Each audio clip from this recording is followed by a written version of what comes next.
तो हमारे नैहरा के ओरी से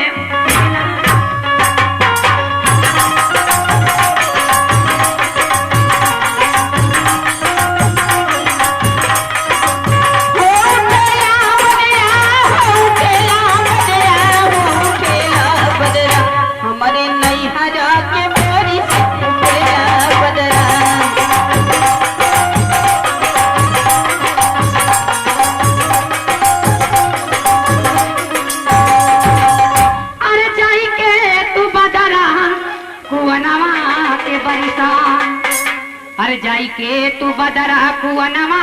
के बरिसा अरे जा